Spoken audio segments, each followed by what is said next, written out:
ایران اور امریکہ کی جنگ، آیت اللہ خامنئی بمقابلہ ڈونلڈ ٹرمپ، یہ صرف دو ملکوں کا تنازع ہی نہیں، کیا یہ دو سربراہان کی ضد ہے؟ ایک طرف ایران کے سربراہ آیت اللہ خامنئی، دوسری طرف امریکہ کے صدر ڈونلڈ ٹرمپ۔ آج ہم اس ویڈیو میں آپ کو دکھائیں گے ڈونلڈ ٹرمپ ایران کو دھمکیاں کیوں دے رہے، اس کے اصل حقائق کیا ہیں۔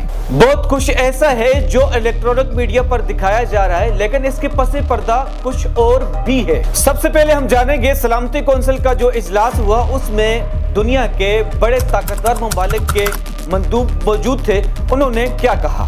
امریکی مندوب مائک والز نے ایران کی طرف سے ڈونلڈ ٹرمپ پر حملے کی سازش کا الزام امریکی مندوب نے لگایا۔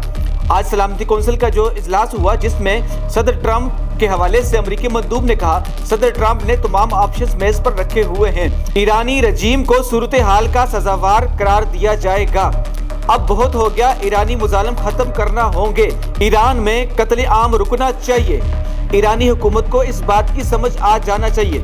امریکی مندوب نے بڑے آرام سے بیٹھ کر سلامتی کونسل میں کہہ دیا کہ ایران کے اندر مظالم ہو رہے ہیں۔ میں آپ سے پوچھتا ہوں ناظرین، آپ نے کامنٹس باکس مجھے بتانا ہے، جو فلسطین میں جو کچھ ہوا، کیا سلامتی کونسل کا ایک اجلاس بھی ایسا ہوا یا امریکہ کی طرف سے کہا گیا یار وہ معصوم جو بچے جو شہید ہو رہے ہیں، کسی پر بات ہوئی؟ نہیں نا۔ پھر آپ کو تو یہ سمجھ میں آ گیا ہوگا کہ امریکہ کیا چاہتا ہے۔ کیا امریکہ ظلم کی مخالفت کرتا ہے یا ایرانیوں کو غلام بنانے کی کوشش کر رہا ہے؟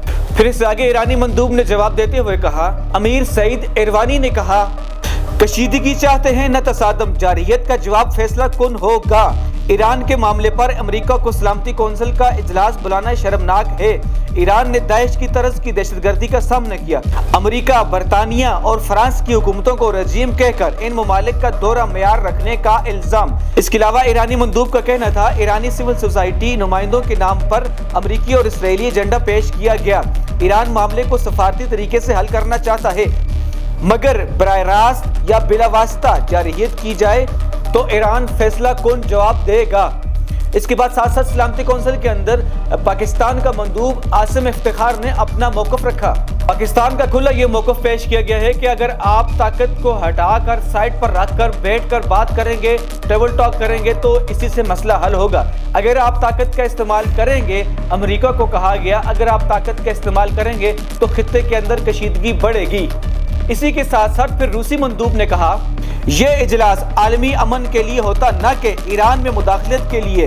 بیرونی قوتیں ایران میں موجودہ حالات کو بڑھاوا دے رہی ہیں۔ امریکہ کی جانب سے ایران کو کہا گیا کہ وہ اداروں پر قبضہ کر رہے ہیں، یہ بیانات کسی بھی ملک کی سلامتی کے خلاف ہیں، اور مزید کہا گیا ایران سپریم لیڈر کی حمایت میں وسیع پیمانے پر لوگ سڑکوں پر نکلے، لوگوں نے احتجاج کیا اپنی حکومت کی حمایت میں۔ اسی کے ساتھ ساتھ چائنی مندوب نے بھی امریکہ کی مخالفت کی۔ ہم دنیا کو جنگل کے قانون کی طرف دھکیلنے کی مخالفت کرتے ہیں، امریکہ ایران پر طاقت کا استعمال فوراً بند کرے۔ یہ ناظرین جو طاقتور ملک ہیں ان کی طرف سے مخالفت کی گئی۔ اسی طریقے سے بہت سارے اور ممالک ہیں، سعودی عربیہ، قطر، عمان، ان کی طرف سے بھی کسی نہ کسی طریقے سے یہ کہا گیا کہ طاقت کا استعمال ہرگز نہ کیا جائے، اس کی وجہ سے خطے میں حالات کشیدہ ہو سکتے ہیں۔ سلامتی کونسل کے اجلاس کے بعد نیتن یاہو نے ڈونلڈ ٹرمپ کو کال کر کے کہا، اس وقت صورتحال ٹھیک نہیں ہے، اس وقت آپ حملہ مت کریں، حملے کو مؤخر کریں۔ ناظرین یہاں پر یہ سمجھنے والی بات ہے، عقل کو استعمال کرنے والی بات ہے۔ امریکہ کی طرف سے یہ کہا جا رہا ہے بار بار کہ ایران یہ کر رہا ہے، ایران وہ کر رہا ہے۔ کوئی ایک ثبوت سوشل میڈیا پر، الیکٹرونک میڈیا پر کوئی دکھا دے کہ ایران نے سب سے پہلے جا کر کسی ملک پر حملہ کیا ہو۔ اس سے پہلے اسرائیل نے، آپ نے دیکھا اسرائیل نے ایران پر حملہ کیا تھا، اس کے بعد پھر امریکہ نے بھی ایران پر حملہ کیا تھا۔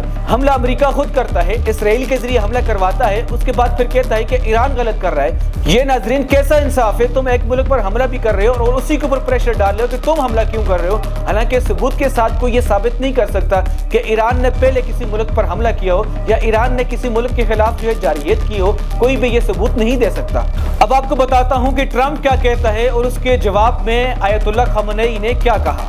ٹرمپ نے کہا ایران کو کبھی بھی ایٹمی ہتھیار بنانے کی اجازت نہیں دیں گے۔ پھر عوام یہ سوال کرتی ہے کہ دنیا کے اندر کیا ایٹم بم موجود ہیں یا نہیں۔ امریکہ طاقت کے زور پر ایران کا ایٹمی پروگرام روکنا چاہتا ہے۔